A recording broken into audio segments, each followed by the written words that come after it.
So this intro music is not what we were pre-gaming to. We just did we had a nice little moment where all three of us sang along to the Imagine song that all the celebrities. Will wanted us to do an encore, and I said, Will, we got to start the show at some point. I love the song. I mean, can you go ahead and crucify me? I love celebrities singing pop songs. Yeah. What was that, Courtney? Crying, Will? No, I'm just cutting up onions for my breakfast. Yeah, funny story. On set of Moving Parts, we had a lot of very emotional scenes where Will needed to cry, and I would just show him videos of Gal Gadot singing songs, and it always worked. Oh yeah, I mean, you should see her covering "Living on a Prayer." I mean that one. I mean, I'm getting steamy eyed just thinking about it. To be honest, the hardest I saw you probably move on. Was her Blitzkrieg Bop cover, which I didn't think was a good tearjerker, but apparently for you, just opened the waterworks. Yeah, it was that and the 99 Luftballons. When she covered those two songs, it was sort of like, oh my God, like Niagara Falls. Yeah, and so I hear 99 Luftballons is actually a sad song. I don't speak German, so I don't really know. I assumed it was like a birthday party, but that might not be right. Am I wrong? I assumed it was somebody with a sort of weird hobby. And then yes, it is apparently about like Joe Biden's birthday party, right? 99 balloons for the birthday party, birthday boy. Yeah, what they're saying is 99 balloons for Brandon's birthday party. I think something like that. Did you see that picture? But it's in German. Did you see the picture of him gripping the table for dear life as there's literally 80 candles, this bonfire on top of it? Yeah.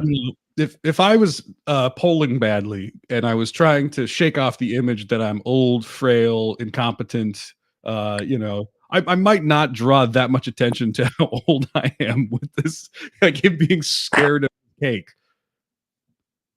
Oh my God. Yeah, he was white knuckling it, probably because he was trying to compose himself before blowing out all of those candles. I mean, that's a lot of oxygen to get all of them in one go. Yeah, I mean, it looks kind of like the scene in the Raiders of the Lost Ark when they open the Covenant, the Ark of the Covenant, and they all start melting. That's kind of what he looks like in the picture. Ew. Yeah, it's a bit gross. Well, it's a holiday season, right? And I wanted to talk about the big JC, right? It's his month. I'm referring, of course, to Jim Caviezel, who I think probably most of us know from The Passion of the Christ. And I thought maybe we could start with that because I don't know, Courtney. I know you've got a religious family. Was The Passion of the Christ a big let's all go see Jesus get tortured for 2 hours event for you? It was never enforced that we had to see it. It was always implied that on our own time we should sit with the movie and watch it ourselves. And did you? I never did. No. Wow. Okay. I So was. You've never seen it, No, like at all. I kind of pride myself in that as You're probably one of the only Americans that's never seen that movie. Right. I pride myself like that as one of my dear friends, Tom, does with receiving COVID for the very first time after all these years. So who knows? Maybe this year is the year. Well, I'll tell you this much. It's not a lot of surprises in the movie. It is just him getting beat up and bleeding. And then it ends. If you do want to... Oh, sorry. Go ahead, Courtney. Does he die at the end, or is that... Can we spoil that? We can't say. No, don't spoil it. We can't say. Yeah. So, Will, I don't know. I mean, like, I remember it being this big deal that everybody was taking their kids to it. Like, oh, it's an R-rated movie, but it's somehow this holy experience that we all have to take our kids to the Mel Gibson movie. And everybody was just obsessed with it in, like, Omaha Catholic culture, as I recall. I remember that amongst me and my friends, it was sort of the bragging rights of being like, I've seen a rated R film, actually. And then people were like, oh, really? Which one? Oh, the Passion of the Jesus Christ, where they kill him. And it's so gore. It's so bloody. It's like Saw. It's like I was basically gonna say Saw. It's Saw. It's Jesus wakes up and, Jigsaw says, you must die for people's sins. And Jesus is like, do your worst. And then Jigsaw's like, really? Okay, well, we'll see about stretching this out for 3 hours almost. Yeah. Jesus is chained to a radiator and has to cut off his leg. Does Dr. Phil show up or no? No. I mean, unless you count Satan. There is a brief Satan cameo, which could he is, or she, or Satan is bald. So if this is sort of a Dr. Phil move. Satan's holding like a little person, like it's a baby, but it's just like an adult. That freaked me out so much. It was like an adult face on a baby, and that was it. And now as an adult, I'm like, that's so stupid. But yeah, at one point they're trying to make the devil look creepy, Courtney. And so the devil just sort of smiles. It's honestly just a person with, what's that disease where you lose all your hair? Alopecia? Yeah. They casted an alopecia person. And they're like, this is Satan. It's like, really? And then Satan turns around one time creepily, and then there's like a baby, but the baby just has a human man's face on it. I don't know why. That freaked me out more than anything else in that movie. Like where he's a little baby but a man, that sort of vibe. It's very much. It's like Dr. Evil holding Mini-Me. Okay. Pretty much, actually, but just sort of the Christian version of that. Satanic version. That's all the same. I mean, yeah, and Mel Gibson just becomes this folk hero to the Catholic community, and he turned out to be such a nice guy. I'm glad for them. He did. I'm sure. Know that I'm gonna actually watch this now. What? We're not selling it. I'll tell you. Yeah, we gotta hype it up more. I'll tell you this, Courtney, if this maybe piques your interest. I did as an adult for a good many years ago. I took one of those CBD cannabis gummies. I don't know if you're familiar with one of those things. And if you watch part of the movie like that, it is hilarious. I was laughing quite a bit, but of course it's 3 hours, and I didn't have that much time. It occurs to me, Will, as you say that, it might play kind of like a Three Stooges episode where Jesus is constantly getting smacked and falling down. It sort of does. It's like, Courtney, I don't know if you've seen any sort of telenovelas or like maybe some sort of Korean drama shows. And, there's always the character that gets slapped, but they just sort of stand there and they just get slapped. And, you see the person charging towards you, you see the hand in the air. You don't want to duck or you don't want to do that. You just sort of stand there and get slapped, and then they're just like, oh. That moment. Well, help yourself. Oscars performance? Is that what we're talking about? Yeah. Will Smith comes in and slaps Jesus. Pontius Pilate says who's going to get slapped, and they all pick Jesus. And then Chris Rock is actually the other person instead of Barabbas. He plays Chris Rock is not Barabbas. Yeah. Starring Chris Rock as Barabbas. Jada Pinkett Smith as Pontius Pilate. I can't wait to see that movie. That'd be Will Smith as Jesus Christ the Nazarene. Well, I don't know if you saw, Mel Gibson is doing a sequel that is supposed to start filming in a month, called, I think, Passion of the Christ: Resurrection. Jesus, no, I think pissed. Yeah, Jesus is that's a Family Guy joke, isn't it? He's sort of Mel Gibson's ripping off Family Guy now, I guess. I don't know all the specifics, but I do know Jim Caviezel's back, and they've promised that it will be the biggest movie of all time. Whoa. It would be a tiny bit funny if it flopped. They've hyped up everything. People are like, I don't know. Seeing him alive and not being beaten up just doesn't do it for me. Hobby Lobby wouldn't let that happen. Well, it's kind of funny you guys bring that up because it sort of tracks with what I think is an interesting experiment by charitably a Christian filmmaker, less charitably by a scam artist who knows who is easy to scam, which is this movie Sound of Freedumb. Did you guys you know about this movie? No. I did hear a bit about this, but what is it? It's about human trafficking. Yeah, Something? so it was an independently funded movie starring Jim Caviezel as a like an agent tracking down trafficked children. And the talk about it was always that it was like a QAnon thing, and it wasn't all immediately clear from the trailer what was going on with it, but they had an interesting strategy. Before we get into that, though, I do have the trailer here, so let's watch a little bit of this and see what you guys think of what was kind of set up to be like like taken but for Christians, because I don't know why they exactly needed their own, but they got their own. So here's the trailer. Well, Liam Neeson is no longer Catholic, so you gotta. So they needed yeah. They need a Catholic. How'd that make you feel? Ooh, scary voice. Yeah, I mean, I'll say immediately. I don't know if you guys have seen, like, when there's these independently produced Christian movies. Ones that I've seen are, what was that guy's name? Kirk. Who did that? He did that firefighter movie. Cameron. Kirk Cameron. Kirk Cameron. I was about to say Kirk Douglas, and I felt that's not right. Wrong Kirk. He's really fallen on hard times. Yeah, Kirk Cameron. You guys watch those movies at all? No. Wow. Yes. Unfortunately, I've Yeah. seen them way too many. Courtney, I envy you. You must have just seen. You must have skipped that entire part of Still have of, the of optimism. hell. Yeah, I mean, these movies were just, they looked horrible. Nobody could act in them. They just had these cookie cutter plots that would just, they made sure to like reference 3 Christian things or have them pray in a montage. And that was like it. Otherwise, there was no value to them. And then the Christian crowds would go crazy. There'd be all these screenings in churches. I mean, it's crazy how well that worked, because it looks like they spent about $50 on all of them. Wow.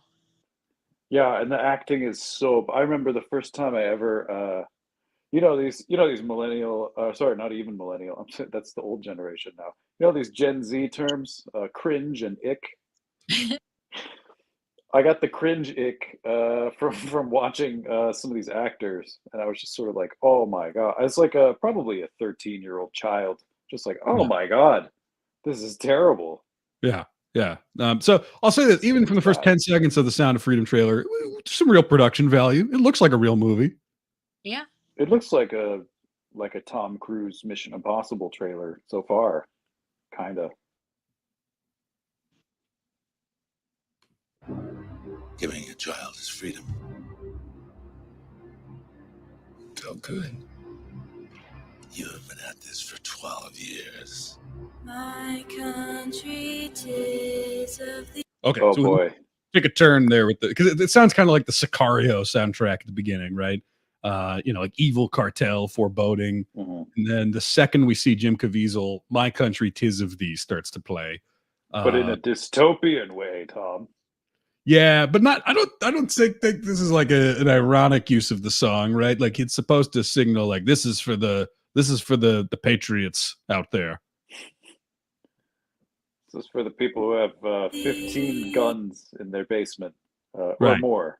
Right. This could be you. If you have a gun under your pillow, this movie is your jam. It's your thing.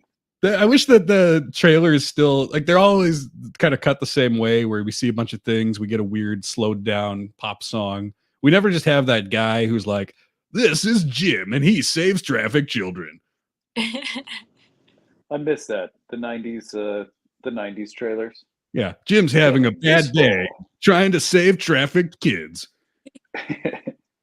Have you ever had a bad day spending 12 years trying to catch trafficked children and you haven't been able to catch a break?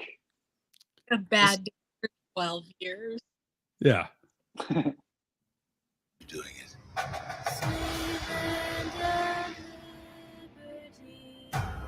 Because God's children are not for sale. Well, he said God. So God's so far children are not for sale, followed by Angel Studios.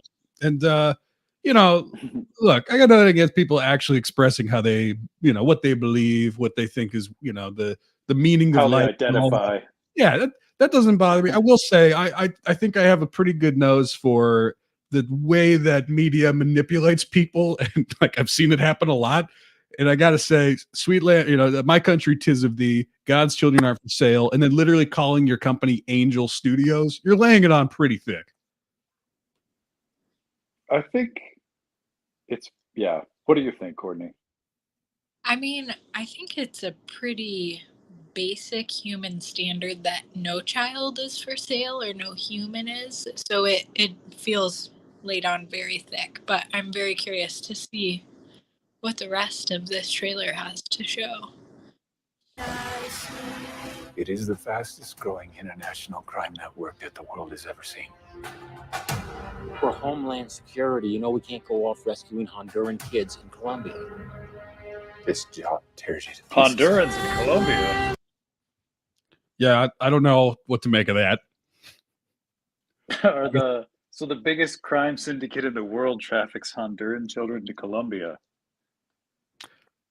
Look, I don't know the It's all the geopolitics of that region. Maybe that makes some degree of sense. I don't know. I mean, I'm not a geopolitical expert myself, but I would say that, like, if it's the biggest crime syndicate in the world, wouldn't they be shipping the children internationally? I mean, perhaps in a less specific, probably 300 to 500 mile radius. Like, wouldn't they? I don't know. You would think they would sort of branch out. Maybe have some global offices. Start small. I think that's how business works. Like a branch office in Europe, maybe one in Asia. I mean, it's just disappointing, to be frank, that the biggest crime syndicate is only operating in 2 countries in South America. I mean, are there even that many people in Honduras? I mean, there's probably like 20 million people.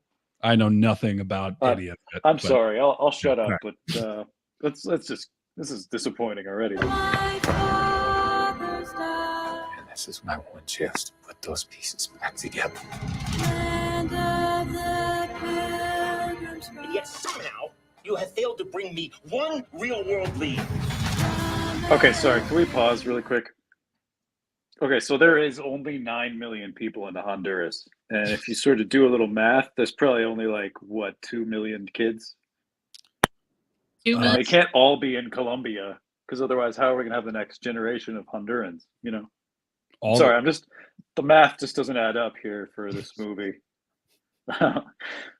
Yeah, they should have a character like you who is off to the side while the sheriff from Scary Movie is screaming at Jim Caviezel.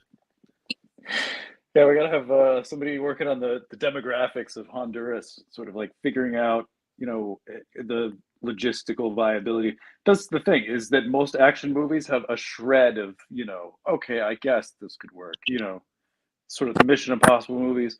I guess there's some weirdo out there with $1 million who could buy an atomic bomb that Tom Cruise has to stop. Sure. The Jason Bourne movies. Yeah.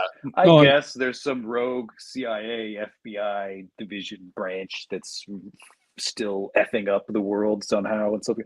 I get it, kind of. I mean, this just doesn't track. I mean, what are all these Hondurans doing in Colombia? I just don't understand. That would be a great line. I wish that was in the trailer. It would get a little bit more across, I wish I could hear Jim say, "What are all these Hondurans doing in Colombia?" Yeah, exactly. That would be a great line for him. Screaming into the phone, and then that's a mystery that we're all wondering what the answer might be. That's sort of like, who is he talking to? Close up and come back home. So you quit your job and you go and rescue those kids.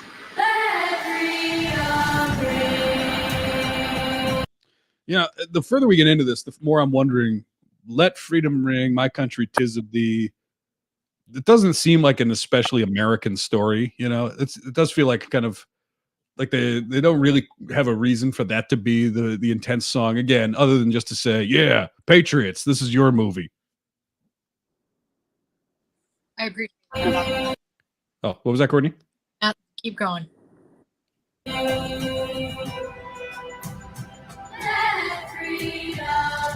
South of that is all revolutionary. Comes out on July 4th. Yeah, it came out this last. Sure, it was Independence Day. I'm sure that's a coincidence. Yeah, and it did well, which we'll get to. But hold on. What if this was your daughter?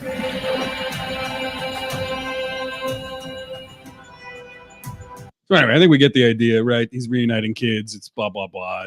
But what was interesting about the movie was not so much the movie itself, which a lot of people, depending on where you land on the political spectrum, were mad that there was like that this movie existed. First of all, because they were like, "Oh, it's a QAnon movie." I don't, I wouldn't say from the trailer it's obviously QAnon focused, right? It's not like the question is why are all these kids in Planet Pizza or whatever. They actually had to do a little bit of, what was that, Will? I was gonna say it's a Pizzagate movie, right? Yeah, or there's all kinds of directions they could have gone to make it more overtly political. What was most interesting to me is not even the movie, because I don't know, it looks like whatever. It looks like a movie I probably would not see, but doesn't offend me or anything. But it was financed independently, and one of the things that they did was they sold this narrative that by buying a ticket to the movie, a portion of the revenue went toward helping actually trafficked kids. And so they would put barcodes up apparently during the end credits and say, buy tickets for everyone you know, not really because they'll see the movie, but because it will help a good cause. And I thought it was fascinating that they've now moved from like, we need to make a good movie to we just need your virtue signaling to coincide with buying a ticket to this movie to show that you're a good, right-leaning Christian. And who cares if you see the movie? You're helping a good cause just by buying that ticket. In fact, buy 10. That's a good scam. It worked well. Does it actually go to helping children? Well, so that's where people, I think I would say the second somebody says, actually, don't even worry about the product you're buying. Just give me the money because I'm such a good person. I'm a little suspicious, right? So I have this article here that looks into it a little bit. And as you might suspect, the kind of people setting this all up are maybe a little less on the up and up than you might hope. They're not necessarily the people out there saving children. So this article is from Business Insider. Said this summer's surprise blockbuster is fronted by a QAnon supporter and financed by a man who defrauded Medicare. Oh, So off to a good start, right? It has Jim Caviezel's face. Are they talking about him? Yeah, Jim Caviezel has since he has since made several public comments about the QAnon cause, which that lends some credibility to the people who were thinking this might be a QAnon movie. I think it was ambiguous until he opened his mouth. So here we have the QAnon adjacent movie is what they're calling it here. That's become a sleeper hit at the box office, was financed in part by an executive producer who pled guilty in 2020 to an $89 million Medicare fraud scheme. The film, which has grossed $50 million, I think it went on to gross $150 million, has come under heavy scrutiny for its depiction of the controversial anti-trafficking nonprofit Operation Underground Railroad, and for comments made by its star Jim Caviezel. So Underground Railroad's the name of the company that you would basically give money to while pretending that you just liked the movie. That's not cool. That's not good. Yeah, and so this guy is, it's exactly what you'd think, right? That it's these people who are just like, we can pretend like we have a good cause. We can pretend like we've got this, like this movie is not just a movie. It's a big statement you're making against this horrible problem. And yeah, it's probably just a big scam. And yet it worked really well. And so what I'm wondering is, are we going to get to a point where the people who do movies like this, like, are we just going to have the identity politics of I bought a ticket to this movie, which makes me a good person. I didn't watch it. I don't need to. We don't even need the movies anymore. that's a damn good question. Yeah. I mean, it might just be where it might be the kind of thing where it's like, I support Avatar 3. I bought 15 tickets. I didn't see it. But look at this frame showing that ticket and all the other films. Yeah. But right. Exactly. Yeah. That's an interesting question, Tom. I do wonder if that's maybe the future. But, I sort of like watching movies after paying for them. So that might be the only hang up I could think of. we're a dying breed, Will. We actually like to watch the things. In the future, it's just going to be a bunch of empty movie theaters making more money than when they actually had audiences. I'll tell you this. Oh, sorry. What were you going to say, Courtney?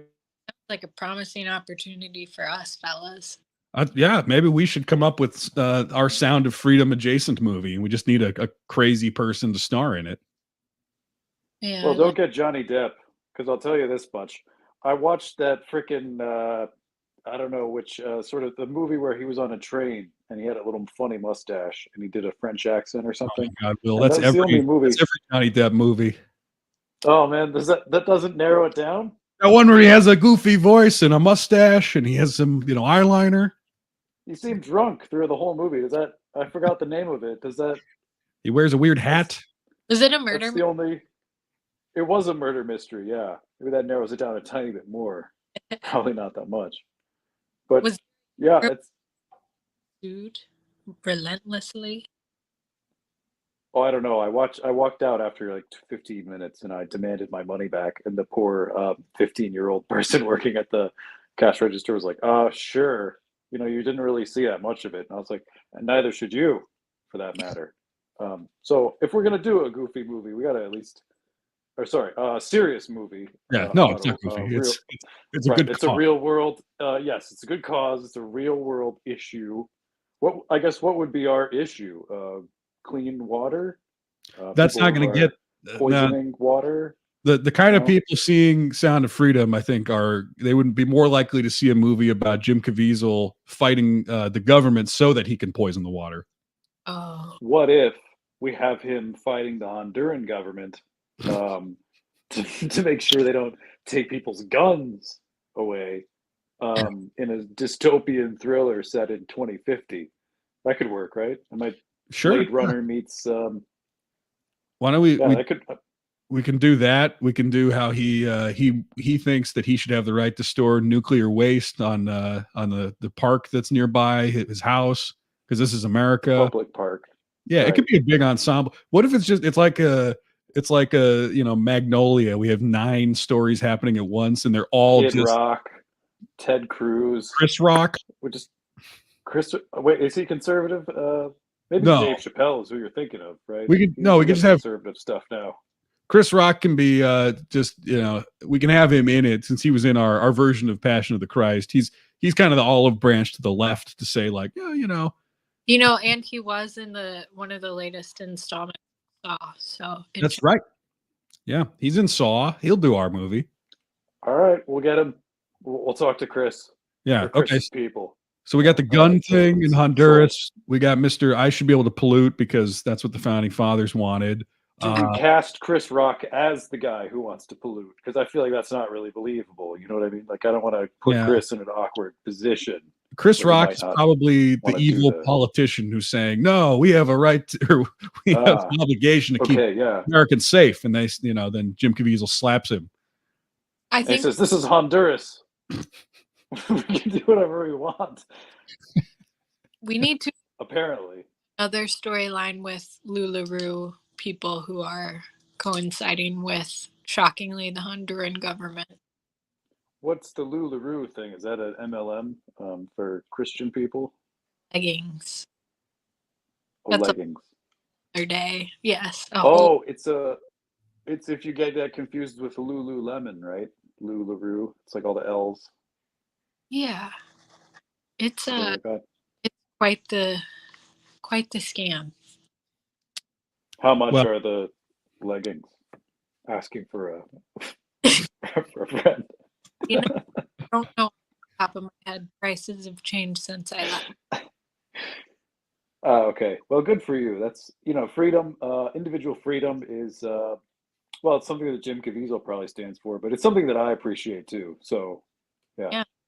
Well, okay. I actually, where this led me, rather than me going down a QAnon rabbit hole, I could pretty quickly see, all right, so this is just somebody scamming and picking some hot button issues and making a lot of money doing it. But I did end up going down a rabbit hole of, like, what's Jim Caviezel's deal? Because I I don't think he's a terrible actor. I mean, I've seen him in stuff for, I don't know, 20 years, and he's always seemed fine. He seems like the kind of guy who like is conceivably a real movie star. And he was on that show Person of Interest, which I never watched. Did you guys watch that? It was. Did you watch it, Courtney? Oh, sorry. Got a call. I'm back. Did you watch a Person of Interest ever, Courtney? I did not. I saw quite a few episodes because at the time that show aired, I was working a job where it was convenient to have a TV on in the background, and that was sort of the only thing that was on TV that wasn't CNN. And yeah, it was a great show. It was about some impish sort of little guy with a limp, a limpish impish guy, so to speak, and he would sort of tell Jim Caviezel like, "Hey, go get this guy. You know, he's on 42nd and Broadway Street. You know, this all happens in New York. So he'd be like, go get this guy. And then Jim Caviezel would be like, okay, I'm on it." So And it was like show. They had like an AI machine that could predict crime or something. What was the deal? Oh, something like that. But it really just seemed like the guy had a bunch of cameras. He could sort of watch all the cameras. He seemed like he was sort of just doing a lot of like watching the sort of the CCTV cameras all around the city, and he'd be like, "Oh, that lady got mugged," and then Jim Caviezel will be like, "I'm on it." Yeah. And he's like, so he's watching ladies like take showers and stuff. Jim Caviezel's like, "I'm on it." He's like, no, I was just telling you that for fun. Oh no, that one's there's no crime going on. Leave her alone. Yeah. Yeah, no, there's like 9 seasons of that show. Yeah. Something. Yeah. It just didn't look that exciting to me. The whole procedural thing is not something I watch that much, but I did come across a list of behaviors that people described from the Person of Interest set. And they give, I think, some insight into Jim Caviezel, the man, rather than the actor or the god. And these are alleged. The God King. Yes. Yeah. This is all alleged. I don't know for sure. I wasn't on the set, but I want to read a few of these to you and see if they seem believable or what you make of it. Okay. These are all, again, things that he said or did on the set of Person of Interest that people talked about and recorded because they thought it was worth noting. So, okay. First one here. Caviezel, along with Mel Gibson, believed they'd be persecuted for filming The Passion of the Christ, and he believes he still is. He literally described himself as one of the top 5 actors in Hollywood before filming The Passion. So, all right, that's first one. Okay, wait, I take issue with one of those things. That Person of Interest show, albeit boring, and great, but I will say great background content. It was an NBC show or something, right? Which is like sort of a major network. I'm sure he made probably at least $100,000 on an episode. 9 seasons. Yeah. Oh well, yeah, probably. Probably like $1 million an episode by the end there. Yeah, which is what I call persecution, frankly. Could I be persecuted? Perhaps is that sort of a thing that if I work with Mel Gibson, could I be persecuted to make $1 million a week? That sounds pretty nice. I mean, I don't. Yeah, I mean, good luck in that. Do it. So, okay, this is my favorite one here, which is Caviezel pretty much doesn't understand the difference between acting and real life. He basically acted like a sociopath, where actors were the same as props, there for him to play with. If there's a scene where he has to choke a bad guy, he's legit going to try to choke the actor because, quote, that's what the character would do. Well, you don't see Daniel Day-Lewis doing that, I guess. In one scene filmed in Manhattan, he's supposed to be driving to chase someone. He's just supposed to pull out and stop the car for the camera. Instead, he goes full blast, runs a red light, and nearly hits 4 pedestrians. When asked why he would do such a thing, he says, quote, it's because it's what the character would do. He was quickly banned from any scenes involving him driving, and a stunt double would do it for the rest of the series.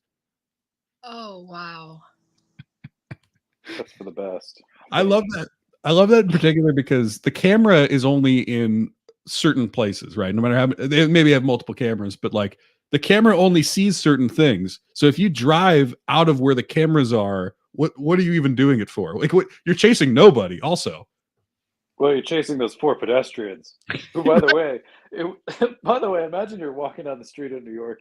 you're eating a slice of pizza or whatever they do in New York, just walking down the street, and Jim Caviezel almost bowls you over in a Dodge Fiesta or whatever. Jesus is coming It's like, for yeah, it'd be like, does that guy who almost hit us look like Jim Caviezel? That would be such a funny story to tell people. But my point though is, if it's a close up of him driving, there's probably not the other car going for him to chase. So he's literally, it's like a dog that gets off a leash. He just starts driving off. Like, where's he even going? Right. He's trying to get to Honduras as Right. quickly as possible. Jim was obsessed with the military and Navy SEALs and would frequently talk about training with the SEALs and being friends with SEALs and have stickers all over his car about supporting the military and SEALs. Dude felt like he served because his character is an ex-Special Forces soldier. Plus, he played a soldier in the Thin Red Line, which he talked about a lot. Immediately heard the animals, even though you said military. Oh, the Which- SEALs. Yeah. He's obsessed with SEALs. He's Navy obsessed. SEALs. There's a loose seal here. He thinks man, he's a that would be so SEAL, funny. not a Navy SEAL, the animal. If you throw a raw fish at him, he'll catch it with his mouth. It's incredible. He would clap his hands until we put a raw fish in his mouth. He would also balance a ball on his nose incredibly well for up to 10 minutes, actually. His I band, think the obsession with the military is, I think it's called Mark Wahlberg syndrome, actually. yeah, it's similar. His band of Pretty bad. vehicles quickly extended to everything else because putting any object or weapon in his hand was a recipe for disaster. Again, he thought he was some kind of soldier and everybody else was just a prop for him. If you give him an object to hit a character or a gun, he's going to hit them or try shooting them. Those scenes were replaced with stunt doubles, which was common in the series. So Probably part of that persecution thing, you know. Poor guy can't even shoot a guy for the role. That's some serious persecution right there. I mean, he should be able to shoot an extra. I mean, what are they like? What are they Well, like? Just yeah, it's not like he had a. What's funny to me is, I doubt this was like the Rust set where he had a real gun with bullets or anything. So my interpretation of that is he's like, I'm going to try to shoot somebody. Is he's just shooting blanks at an actor and like losing his mind instead of, again, doing what he needs to do when the camera's on. This is so unhinged. What a fucking maniac. It'd be so funny to see this sort of, like, if somebody secretly filmed how he acts, like, behind the scenes, and he's just, like, all jumpy and fidgety and all hyped up on his sort of strongman, strongman energy. It'd be really funny just to see, I don't know, what the hell that looks like. I mean, it'd be really useful for Sound of Freedom if he continued on that path. I think it'd be useful for the children at that point, but instead we're all just buying tickets for no reason. Oh no, Jim just drove a boat down a river in Honduras because that's what the character would do. We haven't seen him in weeks. He bombed an entire cartel building, or so he thought, because it was apparently connected to the Honduran Colombian children trafficking network. That's the biggest global syndicate in the world. He blew up a bodega because he told us the character would have found the secret cabal underneath it. We're like, oh, boy, yes. He Jim's lived near a Honduran bodega in the Upper West Side in New York, and that's the one he bombed. Unfortunately, they have to do it's just Tropic Thunder, I guess. They have to do this Apocalypse Now type journey to try to rescue Jim because he just went off doing what the character would do, and nobody's heard from him. Oh my god! I'd watch that movie, but just like just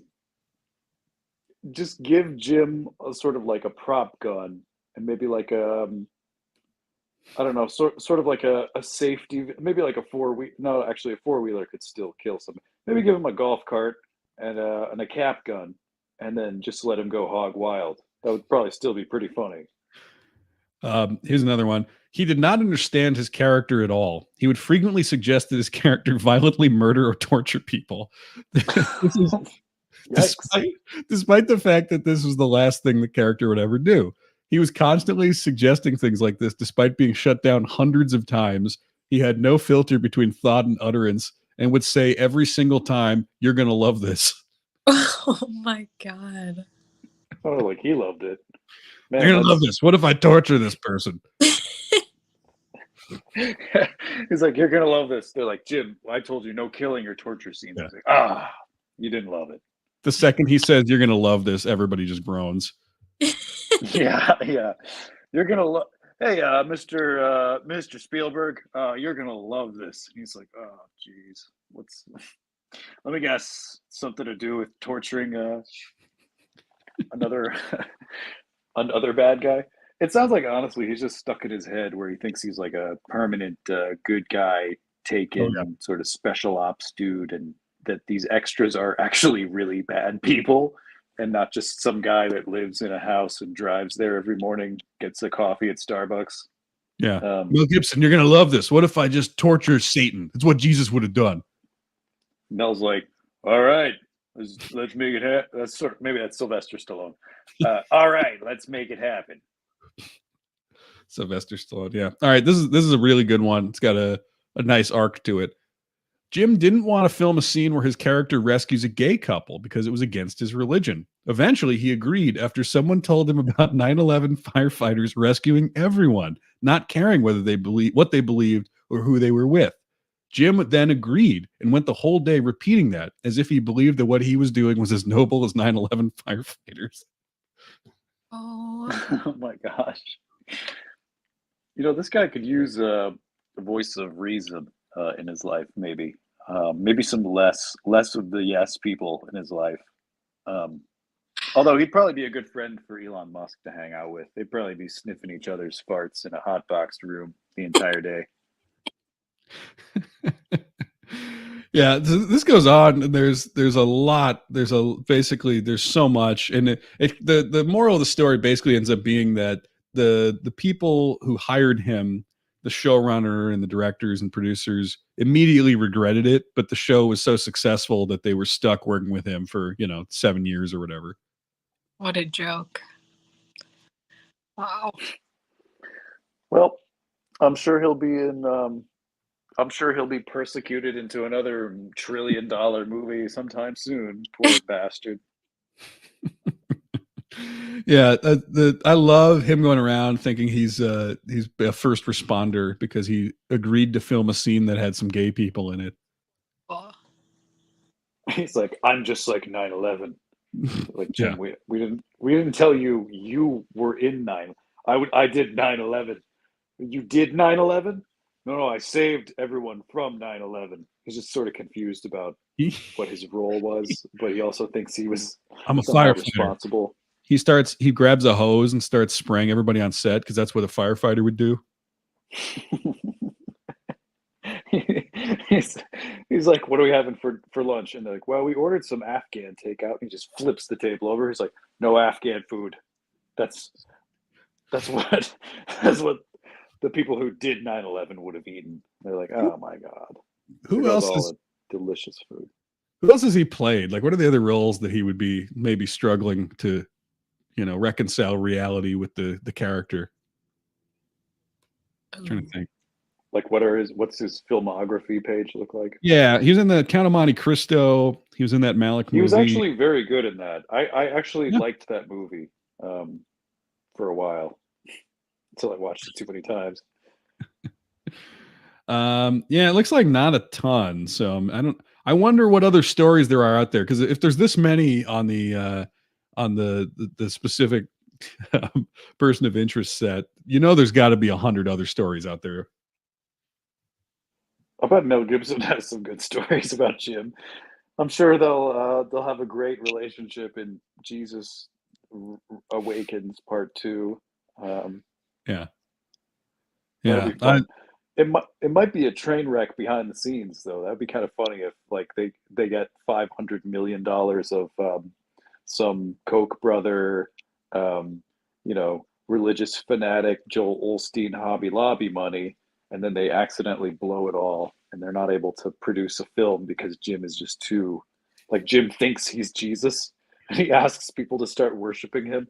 And Mel Gibson's like, dude, you're out of it now. That's okay. That's the missing piece for the Apocalypse Now thing. He believes he's Jesus. He runs off to Colombia and tries to become Colonel Kurtz, like becoming this beloved godlike figure. You know, because again, it's sort of like filtered through this Yeah. racist, like they'll believe in me as Jesus down there, which doesn't really work, right? He's just like hiding out dressed like Jesus somewhere.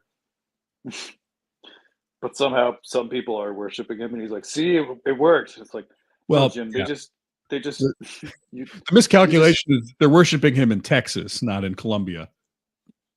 yeah. I think in Texas they would worship him. I think in Colombia they'd be like, "We're not going to join the Gringos cult, even though he thinks he's Jesus. But it is funny to watch him think he's Jesus for fun, you know, sort of like an animal in the zoo."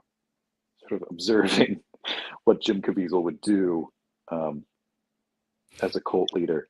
I But just, I mean, I love it could thinking of work. him driving car. You can't trust him with a car. You can't trust him with a prop. Like every time they were writing the scenes with this guy, they're like, all right, so he's not holding anything. He's not by anybody. He does not get in any vehicles. We haven't seen a single seal on any of the locations we're going to shoot this at. Yeah. We will green Won't screen be him into distracting. every scene.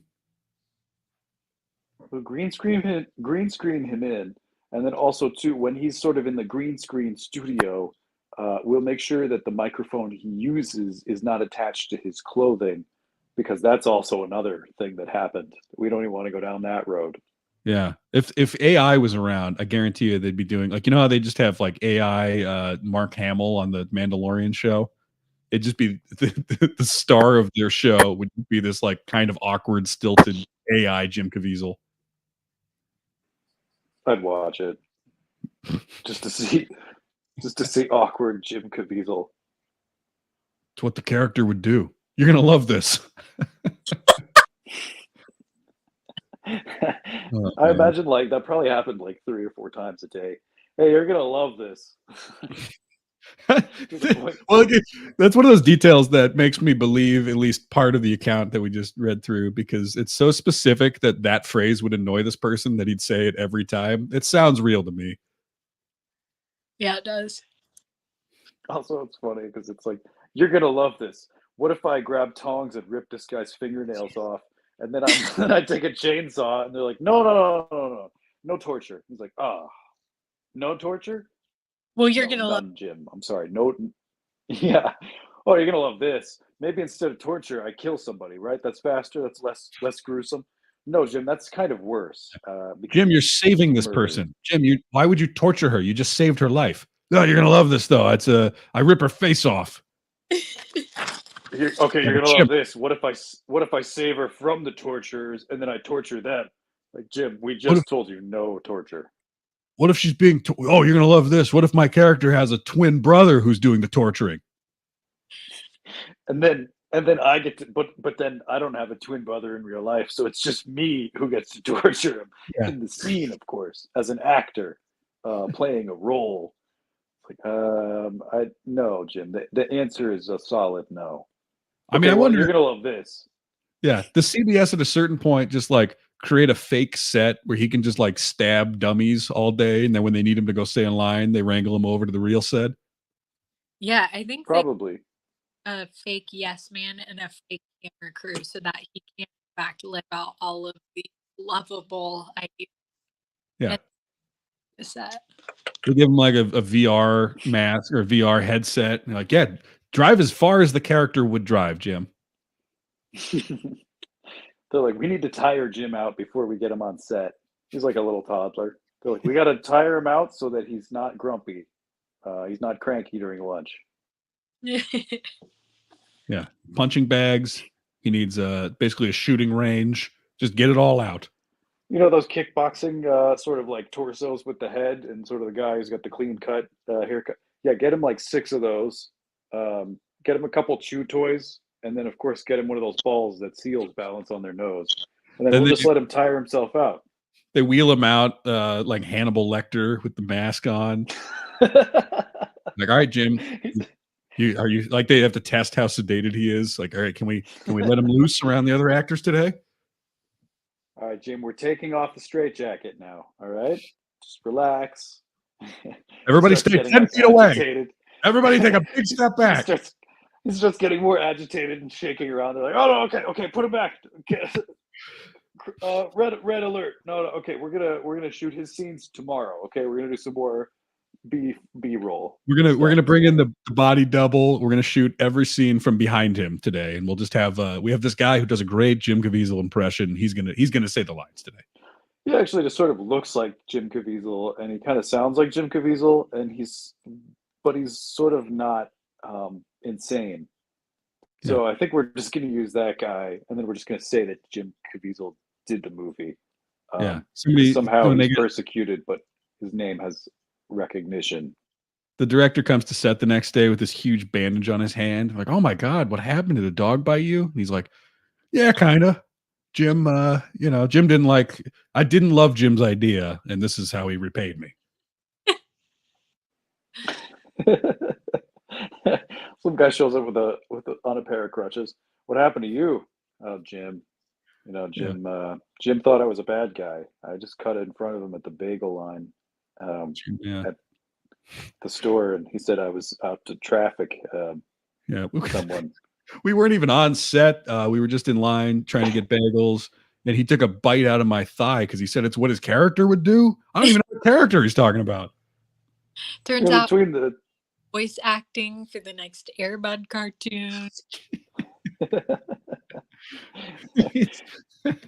He's playing Air Bud, and he's trying to go all method. He will only eat like Purina cans of dog food and human flesh. Yeah, and got to bring me a mailman. That's what Air Bud would do. Like, Air Bud's not eating any humans in this movie. You're gonna love this. No, but you're gonna love this. Yeah, you're gonna love this, but he could be. What about that? And they're like, no. Air Bud gets an AR-15 and lays down the entire postal service. Like, Jim, he's a dog. He can't do that. You're gonna love this though. What if he does? You're gonna love this. Yeah. I love that you're gonna love this. I'm gonna put that in front of everything I say now to everyone. You're gonna love this. It's just so presumptuous. Yeah. Well, and if I said you're gonna love this, hundreds of times over 5 years of working with people, and they never liked a single idea, it's much funnier to continue to do that than to get the hint at some point. Yeah. Yeah. It's funnier than saying, this is gonna annoy you, but what if I ask you to do this for my character? Right. Well, anyway, Will, I know you wanted to talk about your adventures. I don't know what you're up to these days. What's new in Will world? Oh, nothing so as exciting as Jim Caviezel's life. I mean, I wish I could be beating up people near me, torturing people. No, I'm kidding. I don't wish that I could be doing any of that, but I do wish I was getting paid a persecuted man's amount of money, though. I mean, that would be sweet. Yeah. But maybe, I don't know, maybe in the next life. So yeah, what I'm working on currently is I'm in the Honduras. And then I'm going to Colombia next week to research the human. No, I'm joking, of course. No.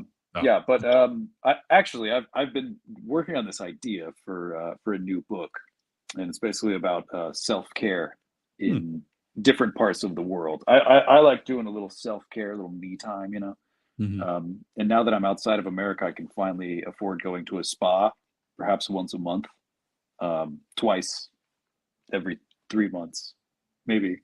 Sure. More like it. But yeah, anyway, so I've been doing the circuit here. I did in Europe, I did a beer bath, just sort of like that's a bath in beer. It's a bath in beer. Let me tell you, that's not really my thing, but apparently Czech people do it, and it somehow relaxes them. Well, do they do it as a bath, or is it that they are getting drunk and spilling on themselves a lot? No, it's not sort of a bucket and sponge sort of thing. It's more of like you sit in a wooden tub full of hot beer, and you drink a cold beer, and apparently beer is good for your skin. I don't know, I'm not a doctor, so a hell of a loophole for sobriety. Yeah. Yeah, I think the alcohol probably filters through your skin, because I don't even like beer anymore in my life. But it did make me feel a little lightheaded. But then again, that could have just been the heat, heat treatment. Anyways, so There they'll goes just sit in a. I think it might have been the toxins leaving your body, Will. That might have been why you were It lightheaded. probably was. That's probably what made me woozy is the fact that the toxins were leaving my body. Purification is what was happening. Yeah. Yes. So yeah, they do a lot of weird stuff in Europe for the sake of self-care and all this kind of stuff. And then I finally made it to Asia for the first time in my life, so I was able to check out some interesting stuff. Whatever's going on in Europe is child's play.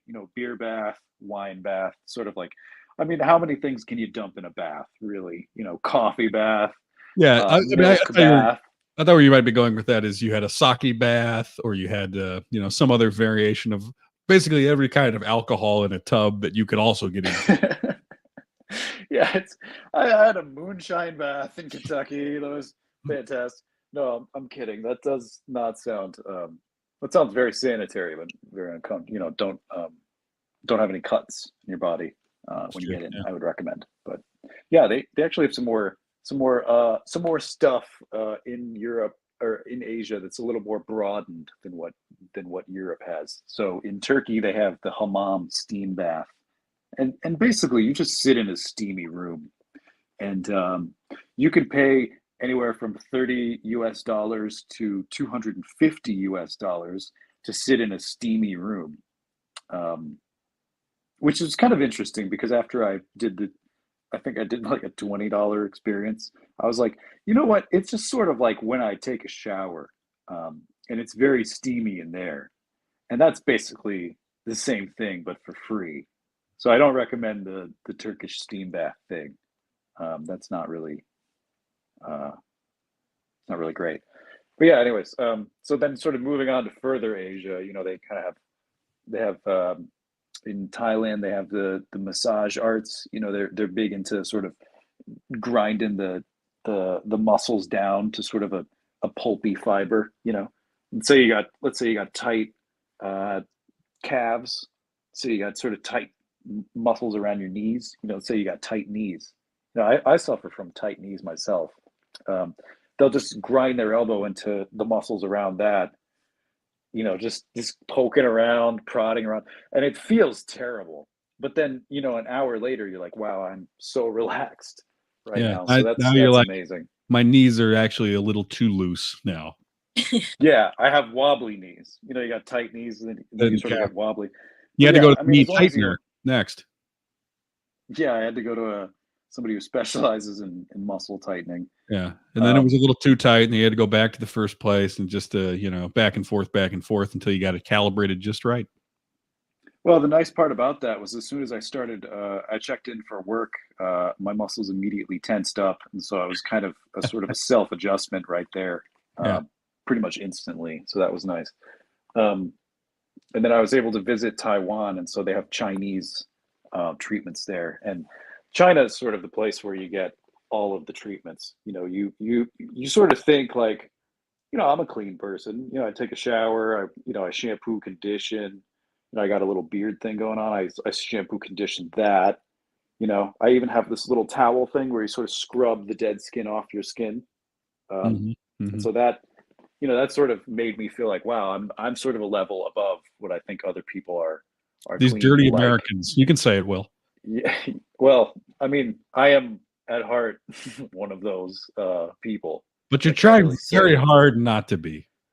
I'm trying to absorb as much culture as possible to not be seen as American, yes. But unfortunately, I sort of give myself away. I'll give an example of that later. But anyways, in Chinese sort of self-care treatments, they got ear cleaning. So I got an ear cleaning for the first time in my life. And holy hell, folks, there's quite a lot of gunk in your ear that you probably you think you're getting with a Q-tip, but you're really not. You told them you were Canadian.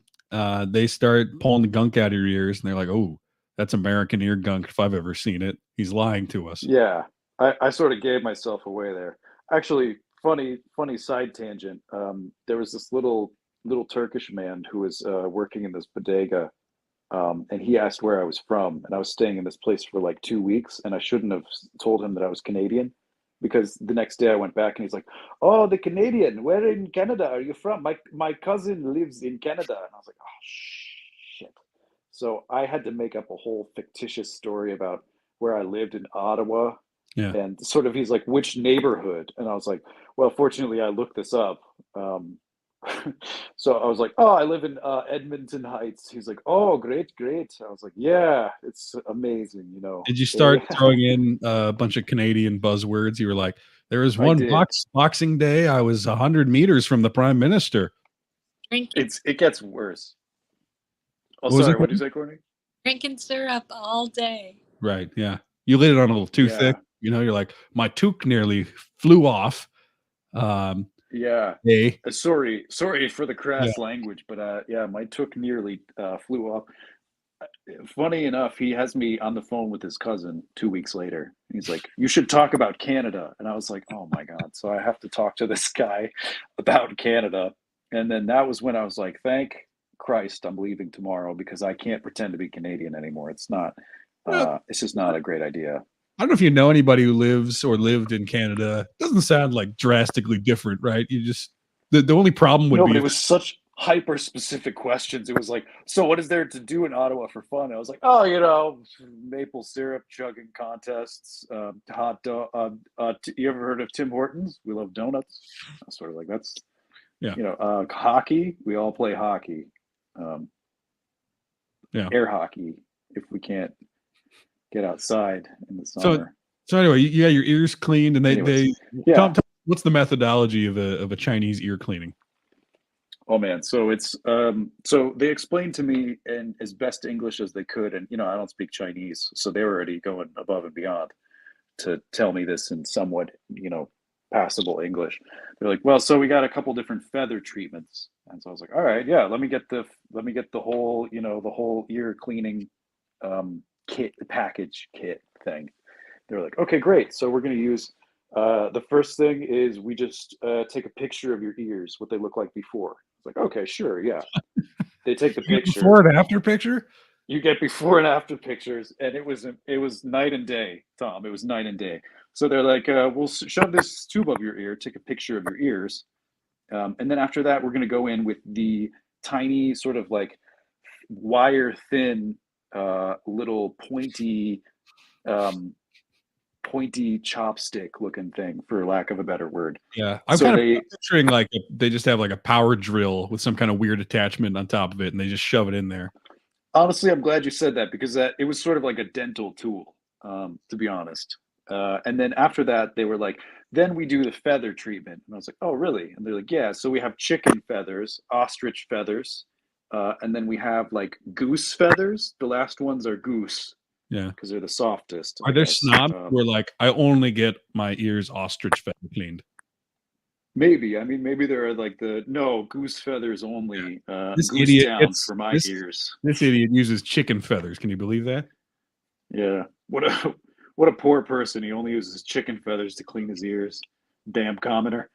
But yeah, anyway, so I was let me tell you, nothing has tickled me so much as having a feather being turned around inside of my ear. And when you say tickled, you mean like it tickled you, not like it was a flattering experience.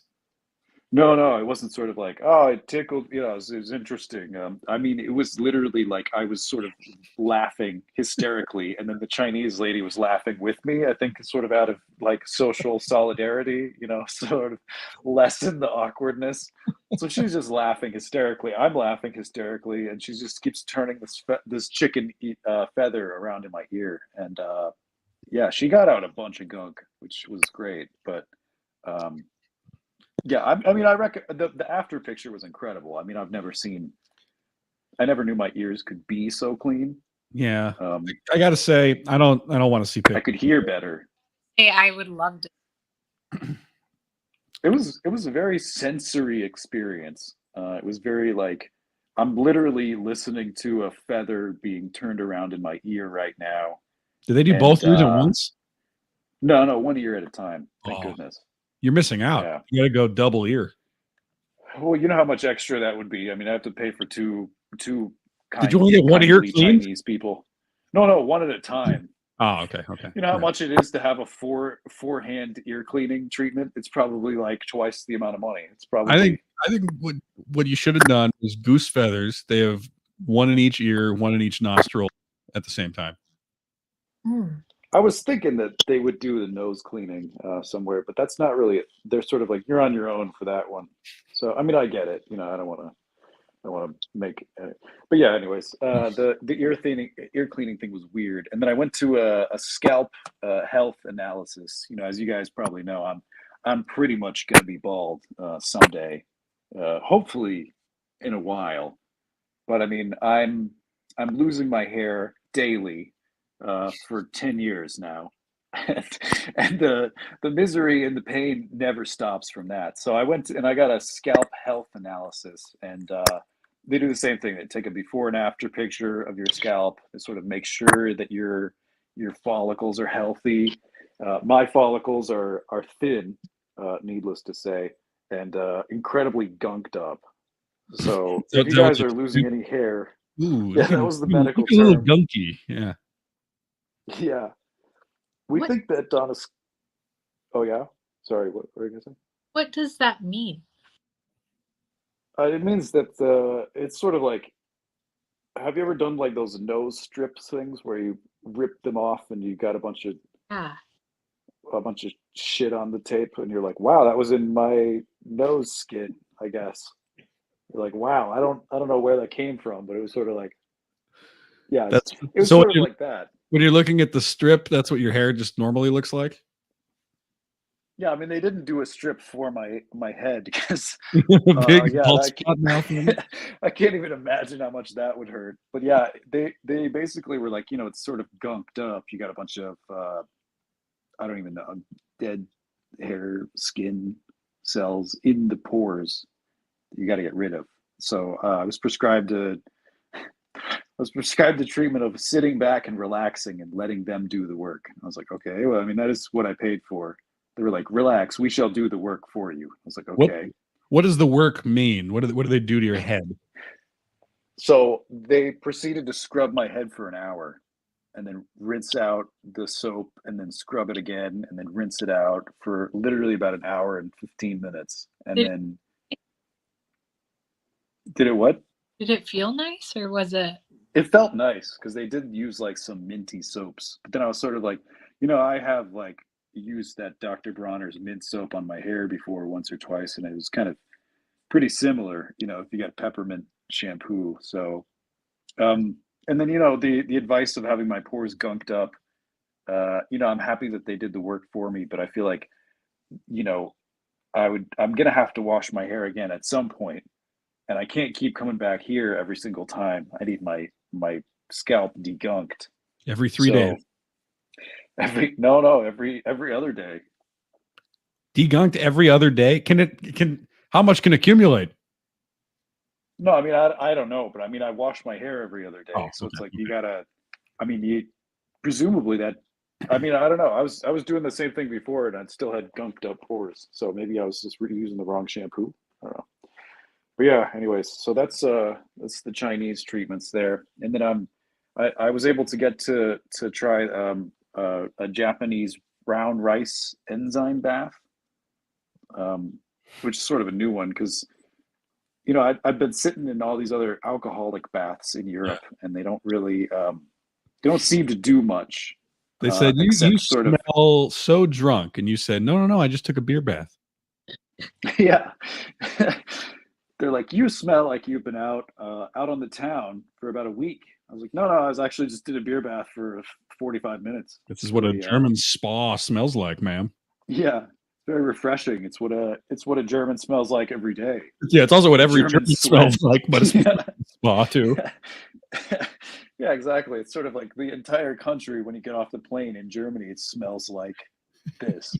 But yeah, in Japan they have a brown rice enzyme bath, and what that's supposed to do is degunk your skin. Sort of take off all the. You basically lay in a sort of pit, and they bury you in sort of the shells of the rice. The way we get white rice is, I guess they sort of polish off the brown rice shell, and then the shavings of that they save, I guess, for this exact treatment, and then they bury you in, and it just kind of feels like sand. But yeah, I was basically buried alive in a brown rice, in a bucket with brown rice, and it was hot. It's kind of like when you drop your phone in the pool and you gotta leave it in the bowl of rice overnight. That was you. Yeah, that sounds Yeah, like it was. dunk you up even more. I don't know the science behind any of these, to be honest with you, Courtney. They're sort of more traditional, holistic kind of treatments. And I had the opportunity to get acupuncture, but unfortunately, I was so sick with COVID that I said no. Also, I didn't know where that needle had been. I like that all of your baths seem to be very, very dehydrating. Yeah. Oh, they all are incredibly dehydrating. You got to drink so much water before and after that it's sort of like you feel waterlogged. But the thing is, you do get an opportunity to eat salty food, which I kind of like. I love salt. Yeah. So, unfortunately, that's not quite good for you. So you can't really eat salty food every day. But if you're sort of dehydrating your body, then salty food is more acceptable. So for that, I appreciate all these treatments because I'm able to get more cheese in my diet. Sort of my takeaway here, I guess. All right. Well, good health update from you, Will. I'm glad you're dehydrated and full of salt. Happy for Yeah, you. I'm in great shape. No gunk. No gunk in my ears, no gunk on my head.